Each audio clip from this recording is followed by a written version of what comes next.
Question number 18. Two billiards balls, each of mass 0.05 kg, moving in opposite directions with speed 6 meter per second, collides and rebound with the same speed. What is the impulse imparted to each ball due to the other? The solution of the question is here. As per statement, आपको दे रखा है कि ball का mass कितना है 0.05 kg है और इनका स्पीड भी कितना है 6 मीटर पर सेकेंड है, यानी मास कितना गिवन है आपको 0.05 kg एंड वेलोसिटी भी कितना है, यह है 6 मीटर पर सेकेंड। दोनों आइडेंटिकल हैं, both are moving in opposite direction, यानी एक बॉल इधर आ रही है तो दूसरी बॉल इधर आ रही है। ओके, इसका वेलोसिटी भी कितना दे दिया, v दे दिया, स्पीड इसका मैग्नीट्यूड जो वेलोसिटी का ये भी v आपको दे दिया, दोनों बराबर।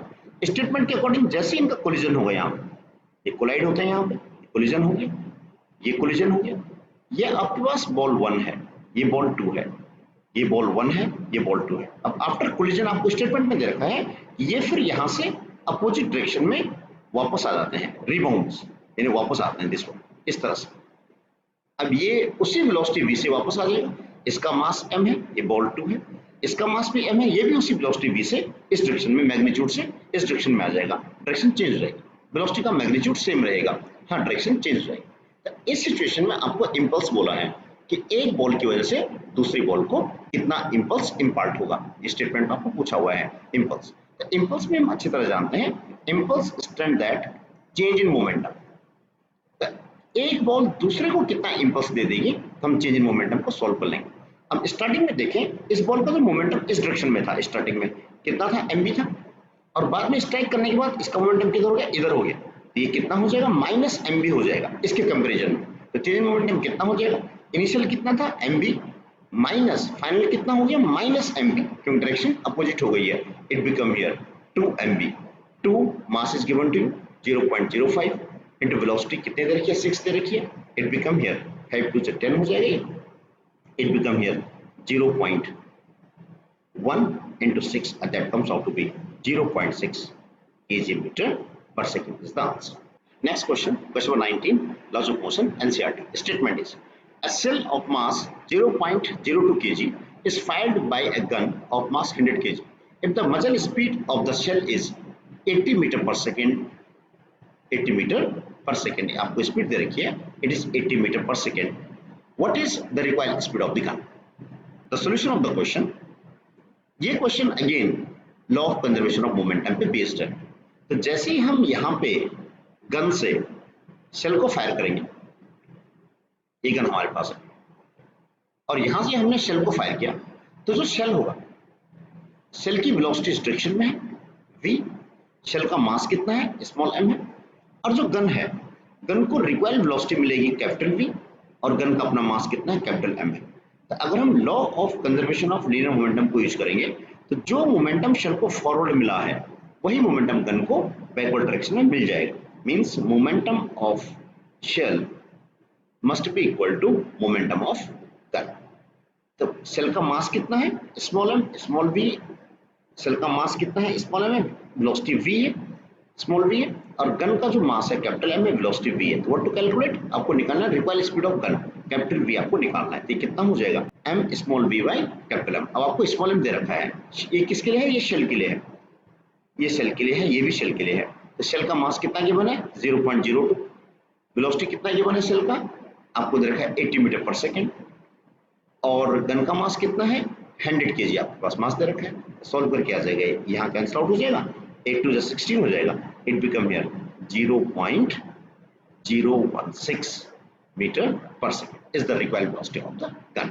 Next question, question number 20, laws of motion, NCERT. The statement is a batsman deflects a ball by an angle of 45 degree without changing its initial speed, which is equal to 54 km per hour. What is the impulse imparted to the ball?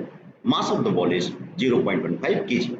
The solution of the problem is as per statement आपको given है, A batsman deflects a ball by an angle of 45 degree. इसका मतलब ये हुआ कि यहाँ से कोई बॉल आ रही है, इस तरह से कोई बॉल इस तरह से आ रही है, और ये बॉल बैट को स्ट्राइक करने के बाद विदाउट चेंजिंग स्पीड बॉल को डिफ्लेक्ट कर लेती है पूरे 45 डिग्री से, इस तरह से। हम ये कह सकते हैं कि यहाँ पे जैसी बॉल यहाँ से आई ये बैट हमारे पास है, यहाँ पे ये हमारे पास बैट है। इस बैट से बॉल डिफ्लेक्ट हुई, स्ट्राइक किया और बॉल इस डायरेक्शन में यहाँ निकल गई विदाउट चेंजिंग स्पीड। तो मास भी वही रहेगा और वेलोसिटी भी वही रहेगी। इसका मतलब ये हुआ कि अगर इसका मोमेंटम यहाँ पे हम दे सकते हैं M U, M is the mass of the ball, U is the velocity, और स्ट्राइक करने के बाद वेलोसिटी की डायरेक्शन बदल गई लेकिन विदाउट चेंजिंग स्पीड, तो ये कितना रहेगा, अगेन एम यू ही रहेगा। अब आपको लेट इट बी, ये नॉर्मल मैंने अज्यूम कर लिया है, तो इस नॉर्मल के साथ परपेंडिकुलर के साथ ये जो एंगल है, एंगल थीटा है, तो ये एंगल भी कितना हो जाएगा, थीटा हो जाएगा। एज पर स्टेटमेंट जो आपको 2 थीटा गिवन है वो 45 डिग्री गिवन है, तो यहाँ से क्या निकल जाएगा, थीटा निकल जाएगा, इट विल बी 22.5 डिग्री।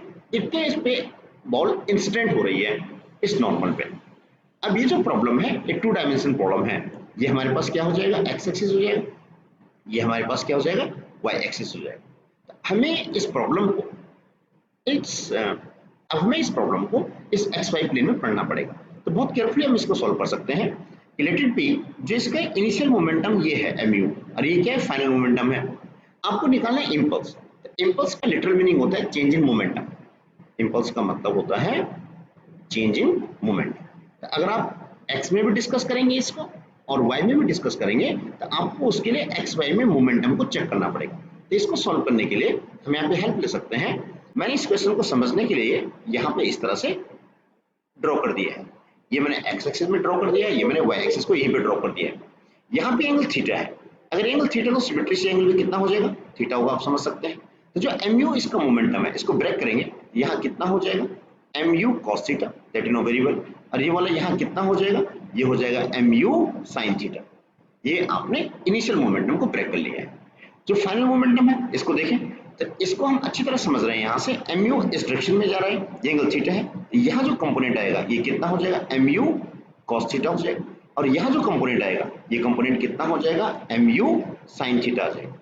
अब हम ये देख सकते हैं कि ये जो मोमेंटम है ये इनिशियल मोमेंटम है x एक्सिस में p1, ये वाला x एक्सिस में, और ये फाइनल मोमेंटम है p2 अलोंग x एक्सिस में, ये आ गया। ये जो मोमेंटम है ये p1 है लेकिन ये किधर है, y एक्सिस में है। और ये जो मोमेंटम आपने निकाला है यहाँ पे, ये क्या है, हमारे पास p2 है लेकिन ये किस में है, y एक्सिस में है, फाइनल मोमेंटम। तो आप इंपल्स कैलकुलेट कर सकते हैं। अगर हम x एक्सिस में इंपल्स को देखते हैं तो x एक्सिस में कितना हो जाएगा, इंपल्स होता है चेंज इन मोमेंटम।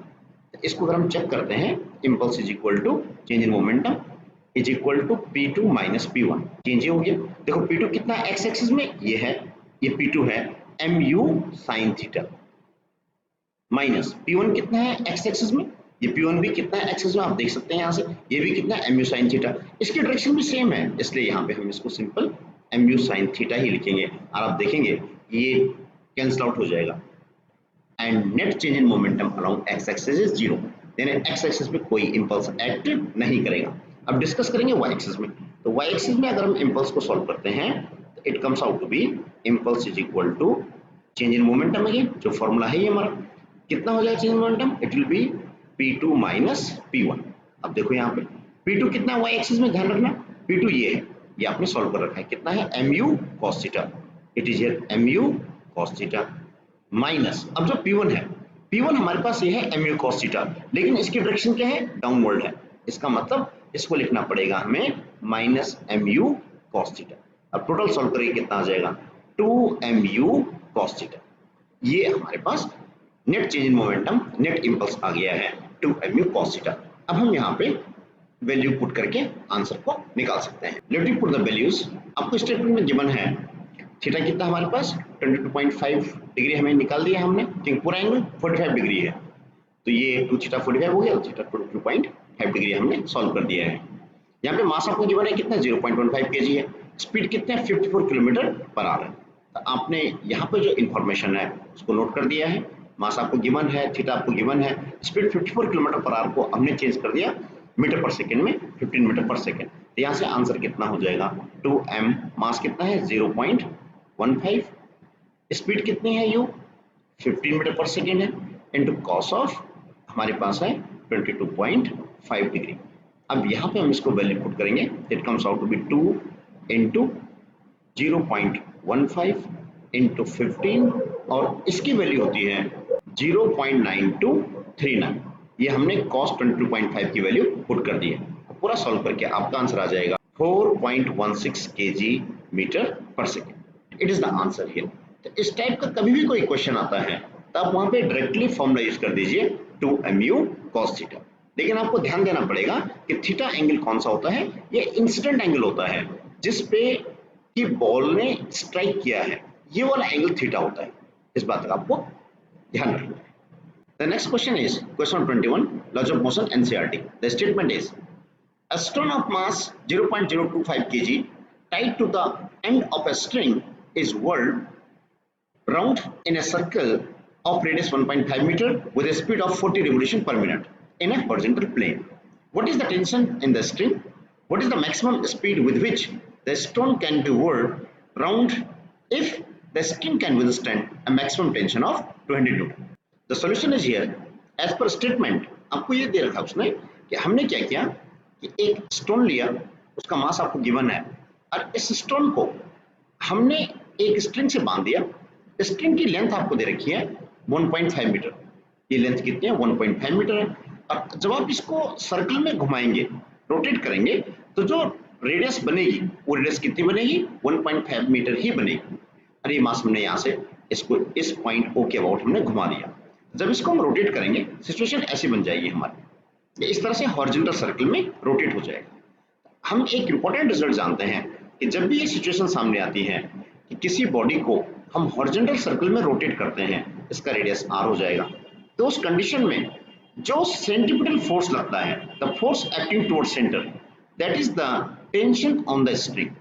इस सिचुएशन में जो टेंशन होगा वो सेंट्रीपिटल फोर्स का काम कर लेगा, यानी यहाँ पे centripetal force will be equal to the tension. अब जो टेंशन T यहाँ पर आएगी वही सेंट्रीपिटल फोर्स का काम कर लेगा। अब सेंट्रीपिटल फोर्स के जो हमारे पास फॉर्मूले होते हैं सेंट्रीपिटल फोर्स, तो सेंट्रीपिटल फोर्स हम जानते हैं ये होता है mv²/r and which is equal to mr⍵²। यहाँ पे ओमेगा क्या है? एंगुलर फ्रीक्वेंसी होती है। किससे? कितने एंगुलर फ्रीक्वेंसी से या कितने एंगुलर स्पीड से हम इसको रोटेट कर रहे हैं। तो यहाँ प्रॉब्लम में जो फर्स्ट पार्ट है आपको ये पूछा गया है कि what is the tension in the string. The tension in the string कितना हो जाएगा? जो फर्स्ट पार्ट है क्वेश्चन का, फर्स्ट पार्ट आपका क्वेश्चन है टेंशन इन स्ट्रिंग। स्ट्रिंग में कितना टेंशन डेवलप हो जाएगा? It will be equal to the centripetal force and that comes out to be mr⍵²। अब हमें ये पैरामीटर्स कैलकुलेट करने पड़ेंगे। एज पर स्टेटमेंट आपको गिवन है कि जो स्पीड है उसकी वो 40 रिवोल्यूशन पर मिनट है। It is given to you 40 revolution per minute. इसको अगर हम सॉल्व करते हैं ये बन जाएगा 40 revolution 1 minute means 60 second. It means कितना आ जाएगा ये? 2/3 रिवोल्यूशन पर सेकेंड। तो ये पर सेकेंड में जितने रिवोल्यूशन होते हैं उसको फ्रीक्वेंसी बोलते हैं। तो फ्रीक्वेंसी कितना हो गया इसका? 2/3 हर्ट्ज हो गया है। तो एंगुलर फ्रीक्वेंसी ओमेगा कितना होता है? ये होता है 2π न्यू। तो 2π न्यू फ्रीक्वेंसी कितना है इसका? 2/3 है। इसकी वैल्यू पुट कर लेंगे, omega comes out to be 4π/3 radian per second. ये हमने ओमेगा को सॉल्व कर लिया है। अब जो ये ओमेगा हमने सॉल्व किया है ये वैल्यू हम यहाँ यूज कर लेंगे। तो आपको स्टेटमेंट में गिवन है tension T equal to m, mass आपको गिवन है it is here 0.25 kg into radius is 1.5 metre and omega आपने कैलकुलेट किया है अभी 4π/3 एंड इट्स स्क्वायर। अब ये सॉल्व करने के बाद आता है 6.6 newton is the answer and it will be towards centre. Second part of question is if tension is equal to 200 newton then what will be the velocity maximum. अभी कितना velocity हो जाएगा अगर हम टेंशन कितना यूज कर लें? 200 Newton use कर लें। स्टेटमेंट हम समझ चुके हैं कि ओनली फॉर हॉरिजॉन्टल सर्कल आपके पास जो टेंशन होता है वही सेंट्रीपिटल फोर्स का काम कर लेता है। तो tension is equal to centripetal force is equal to mv²/r। तो अब आपका स्टेटमेंट में T आपको गिवन है, V आपको कैलकुलेट करना है। It means v² is equal to कितना हो जाएगा? Tr/m and therefore V comes out to be √of Tr/m। तो यहाँ पे वेलोसिटी मैक्सिमम कितना आ जाएगा? √T। T is given to you कितना है? 200 newton. Radius is given to you 1.5 metre and mass is given to you यहाँ पे 0.25। इसको सॉल्व कर लेंगे, it comes out to be 34.6 metre per second is the answer. Next question, question number 22, and the statement is, if in question number 21 the speed of a stone is increased beyond the maximum permissible value and the string breaks suddenly, which of the following correctly describe the trajectory of the stone after the string breaks? The option are: the stone jerk readily outward, B option: the stone flies off tangentially from the string breaks, C option is: the stone flies off at an angle with the tangent whose magnitude depends on the speed of the stone. इस question का जो solution होगा, ये easiest point हमारा है, circular motion में जो सबसे बड़ा पॉजिटिव पॉइंट होता है कि यहाँ पे अगर ये स्ट्रिंग ब्रेक हो जाता है तो उस सिचुएशन में जो स्टोन होगा ये टेंजेंशियल डायरेक्शन में फ्लाई ऑफ हो जाएगा. ये हम अच्छी तरह जानते हैं, जैसे स्ट्रिंग ब्रेक हो गया तो उस टाइम पे ये जो स्टोन होगा ये टेंजेंशियली निकलेगा, क्योंकि जो वेलोसिटी होती है वो टेंजेंशियल डायरेक्शन में होती है, and due to inertia of direction ये अपनी डायरेक्शन को चेंज नहीं कर पाएगा. इनर्शिया ऑफ डायरेक्शन की वजह से ये टेंजेंशियली फ्लाई ऑफ हो जाएगी. Therefore correct option is this one. B is the correct option. It will fly off tangentially. The next question, question 23. Laws of motion, NCERT. Statement is, explain why. A part is, a horse cannot pull a cart and run in empty space. इसमें हमें different parts को discuss करना है, तो हम इसको एक साथ सॉल्यूशन दे देंगे. Answer are here. जो फर्स्ट पार्ट का आंसर रहेगा, a horse cannot pull a cart and run in empty space. Actual में किसी भी बॉडी को मूव करने के लिए एक सरफेस की जरूरत पड़ती है. जब तक सरफेस नहीं होगा तो बॉडी वहां पे मूव नहीं कर पाएगा. अब इस सरफेस पे चलने के लिए हॉर्स को पहले एक्शन लगाना पड़ेगा, और इस एक्शन का रिएक्शन ही हॉर्स को मिलता है, जिसकी वजह से हॉर्स कहाँ जाएगा, आगे मूव कर पाएगा. ये एक्शन इस डायरेक्शन में होगा तो इसका रिएक्शन कहाँ मिलेगा, अपोजिट डायरेक्शन में मिलेगा. अब फिर उसकी वजह से हॉर्स आगे मूव कर पाएगा. लेकिन यहाँ पे अगर एम्प्टी स्पेस है, एम्प्टी स्पेस का मतलब ये हुआ कि वहां पे कोई सरफेस नहीं होगा, ये सरफेस नहीं है, वहां पे कोई फ्रिक्शन नहीं होगा. तो due to lack of friction, due to lack of surface, it is not possible to move forward.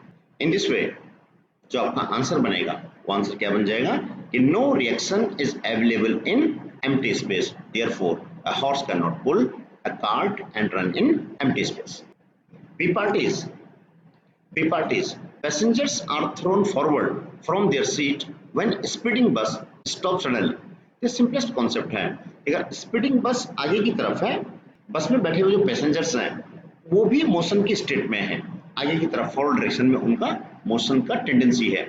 लेकिन अगर बस सडनली रुक जाती है, ब्रेक लगा देती है, तो उस कंडीशन में बस तो रुक जाएगी, लेकिन पैसेंजर का जो इनर्शिया है वो फॉरवर्ड डायरेक्शन में होने की वजह से पैसेंजर्स आगे गिर जाएंगे, और आपका आंसर रहेगा it is due to inertia of motion. Inertia of motion की वजह से पैसेंजर्स आगे की तरफ गिर जाएंगे, is the answer here. C part is, it is easier to pull a lawn mower than to push it. यहाँ पे हम इस क्वेश्चन को यहाँ आंसर दे सकते हैं. लेट इट बी, हमारे पास लॉन मूवर है दिस वन. अब आपने यहाँ पे जो फोर्स लगाया है इसको यहाँ से हमने पुल किया है. Situation is for the pull of this lawn mower. अब यहाँ पे जैसे आपने फोर्स एफ से इसको पुल किया, तो इसको कंपैरिजन के लिए हमें इतने ही फोर्स से इसको यहाँ पे पुश करना पड़ेगा. ये मैंने पुश की सिचुएशन को यहाँ रिप्रेजेंट कर दिया है. सेम फोर्स से हमने इसको पुश किया है, और सेम डायरेक्शन पे ये हॉरिजॉन्टल लाइन से कितना एंगल है, थीटा एंगल है. सेम डायरेक्शन पे हमने सेम फोर्स लगा दिया है. लेकिन ये केस कौन सा है, ये पुश का केस है. हम अच्छी तरह समझ सकते हैं इस सिचुएशन में कि सबसे पहले जो इसका वेट होगा लॉन मूवर का, वो डाउनवर्ड एक्ट करेगा वेट, इसका वेट डाउनवर्ड एक्ट करेगा. दूसरा, इस एफ को अगर ब्रेक करते हैं, इसका जो फोर्स होगा ये कितना आ जाएगा कंपोनेंट, इस फोर्स का कंपोनेंट कितना आ जाएगा, एफ कॉस थीटा इधर आ जाएगा, यहाँ कितना हो जाएगा, एफ साइन थीटा यहाँ आ जाएगा. उसी तरह से इसको ब्रेक करेंगे, ये कितना हो जाएगा, एफ कॉस थीटा इसे, और यहाँ कितना आ जाएगा, एफ साइन थीटा. हम ये देखेंगे कि यहाँ पे जो नॉर्मल डायरेक्शन आएगी, नॉर्मल डायरेक्शन कहाँ पे आएगी, इस कॉन्टैक्ट पे आएगी. यहाँ पे नॉर्मल डायरेक्शन अपवर्ड डायरेक्शन में एक्ट कर रहा होगा, और यहाँ पे भी नॉर्मल एक्शन एक्ट कर रहा होगा, अपोजिट डायरेक्शन में एक्ट कर रहा होगा। कहीं पर भी कोई सरफेस होती है और कॉन्टेक्ट पे आती है तो इस बॉडी का वेट तो डाउनवर्ड होगा, वेट mg जो भी होगा, और इसका यहाँ पे जो नॉर्मल एक्शन आएगा कहाँ जाएगा, अपोजिट डायरेक्शन में जाएगा नॉर्मल एक्शन। तो वो मैंने यहाँ पे शो कर दिया है। तो नॉर्मल एक्शन कितना है, यहाँ पे n आ गया, यहाँ पे ये आ गया। अब इसको हम केयरफुली चेक करने की कोशिश करेंगे। आप देखेंगे कि जो नॉर्मल एक्शन आएगा वो कितना हो जाएगा, देखो n plus f sine theta is equal to w, और जब यहाँ पर कितना हो जाएगा, n is equal to f sine theta plus w।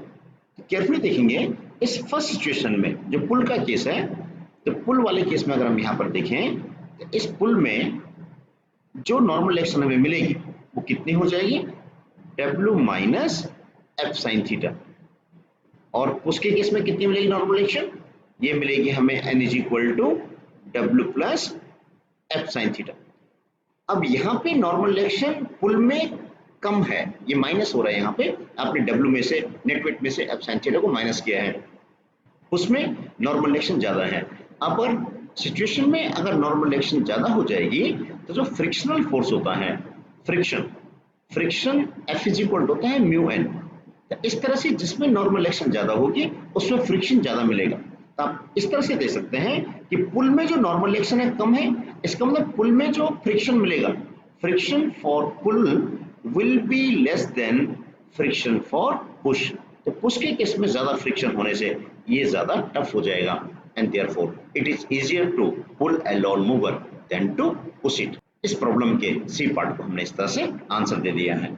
The next part is a cricketer moves his hands backward while holding a catch. D part is cricketer lowers his hands, तो अपने hands को नीचे की तरफ खींच देता है जब वो किसी कैच को पकड़ता है, किसी बॉल को कैच करता है। इस प्रोसेस में क्या हो जाता है कि जो बॉल का कांटेक्ट है क्रिकेटर के हैंड्स के साथ, वो कांटेक्ट का टाइम इंक्रीज हो जाएगा। इस प्रोसेस में टाइम ऑफ इंपैक्ट इंक्रीज। अगर टाइम ऑफ इंपैक्ट इंक्रीज जाएगा तो इसका रिजल्ट पड़ेगा सीधे इंपल्स पे, फोर्स पे। तो हम जानते हैं जो इंपल्स होता है किसी फोर्स का होता है फोर्स इनटू टाइम ड्यूरेशन। अब इस सिचुएशन में टाइम ऑफ इंपैक्ट इंक्रीज हो गया है तो फोर्स क्या हो जाएगा, डिक्रीज हो जाएगा, और फोर्स डिक्रीज होने से क्रिकेटर के हाथ पे चोट लगने के चांसेस कम हो जाएंगे। इन this way, in doing this, time of impact increases and force decreases due to impulse. A cricketer lowers his hand while holding a catch.